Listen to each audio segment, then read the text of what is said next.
growing up, I was familiar with the idea of following Jesus, and some people in my life, family included, had made that decision, but I really didn't understand what that looked like. I think it was more of knowledge and not a desire of my heart, and that was kind of how I entered middle school, was with this understanding of who God was, but didn't really have any sort of connection to him emotionally, certainly not spiritually. When my parents were still together, my dad took us to church. I remember moving at a very early age was tough for me because I had built so many relationships with friends through the church that we had been going to. We never really talked about God or talked about church. We never prayed before meals. It was just something that was never really a part of our lives. When I was like 6, 7 years old, we moved and we tried to get back into the whole church thing, but we couldn't really find one that we really fit in. Throughout high school, I was your typical Virginia Beach skater kid. That was kind of what I did, and I just looked for my place of acceptance. I looked for my friends and bounced around from friend group to friend group, and essentially just did whatever it was that they were doing, because ultimately I wanted to be liked, and I wanted to find a place in life that I could call my own. But high school was tough for the first freshman, sophomore year, because I had a hard time just making those new friends and taking steps outside of what I would like to call my boundaries. I wasn't a partier, I wasn't an athlete, I wasn't much of anything, so I had a tough time trying to fit into the cliques, into the different, stereotypical groups of high school. Was involved in a lot of sports, and I saw a lot of my friends going to Young Life, and one night at volleyball, some of my friends told me that I should go with them to Young Life, and I was like, alright, sure.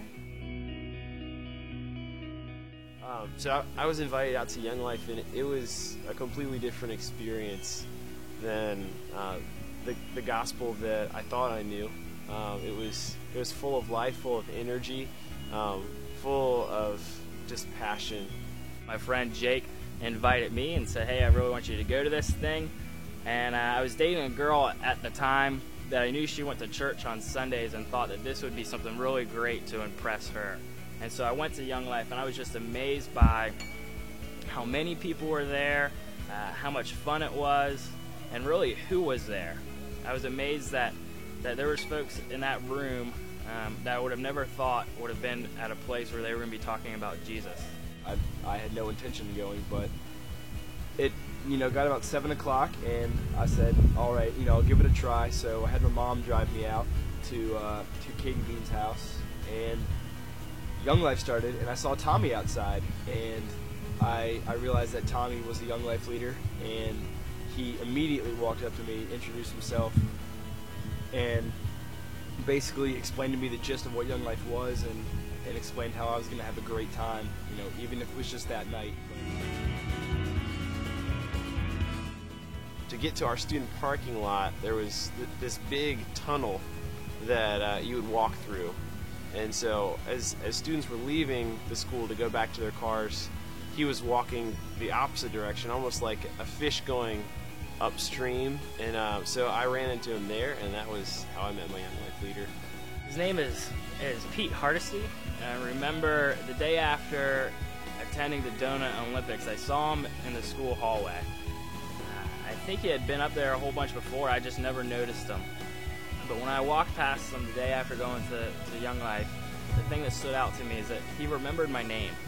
Rockbridge came, and I really wanted to go to that, and I wasn't going to go at first, but then Hunter invited me to go last minute the night before, and I was just really stoked about it, and I went, and it was a life-changing experience. My senior year, I finally went to Young Life camp, and really had my ears and my heart open to the gospel for the first time. And I was in the same place with the same people, and and we got to hear the message of Jesus from start to finish, and it really just transformed my picture of who God is, and what Jesus did for us.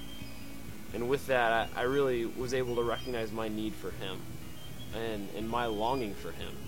And so it was at that moment at Young Life Camp where I feel like I really prayed to accept a relationship with Jesus Christ, and to commit my life to the Lord. Summer rolled around and I was really excited to go to camp. It really was the defining moment when I realized that I need to start living my life through Christ, and I figured out who He really was. At the end of the weekend, we had a 20 minutes of silence where we all split up and everybody went their separate ways, and we just sat there in 20 minutes and did what we felt the need to do as far as taking a step towards Christ or pulling Christ back into our lives. And it was that moment, that during that 20 minutes, that I accepted Christ into my life for the first time.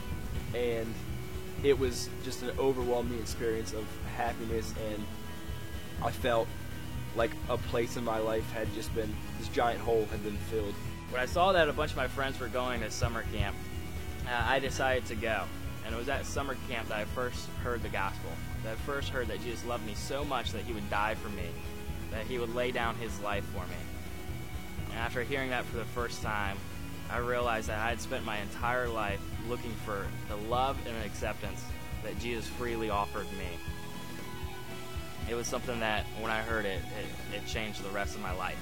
Ever since camp, it's really been easy for me to go through my daily activities like sports and relationships, and let everyone else see Christ's light shine through me. One of the leaders, Drew Van Landingham, him and one of his buddies started doing music, and just gave us the opportunity to talk to our leaders, to talk to our friends about where we stood with Christ at that point. And I took that opportunity to, I approached Tommy and I told Tommy that I had accepted Christ, and he was so happy for me. Since I've begun this journey of following Jesus, it's been the only thing that ultimately satisfies the longings of my heart.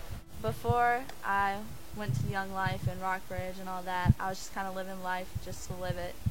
And now I want to show people how I am and how He's changed me. And I play guitar for Young Life now, and that's really fun because I get to show people that I live my life through Him. Since that time, my life has never looked the same. I now look to the Lord for my acceptance. I look to Him for my value. And I just desire and have this sense of calling to lay down my life for others, as I've seen Jesus lay down His life for me. I just feel like I've been fulfilled. Like I feel like I have a purpose in life, and that purpose is to spread the Word of God. Eventually, through that process, I realized this is where life is found. This is where God is calling me, and this is what I want to commit myself to. And it was there where I decided I want to be a part of youth ministry for as long as I can see on the horizon.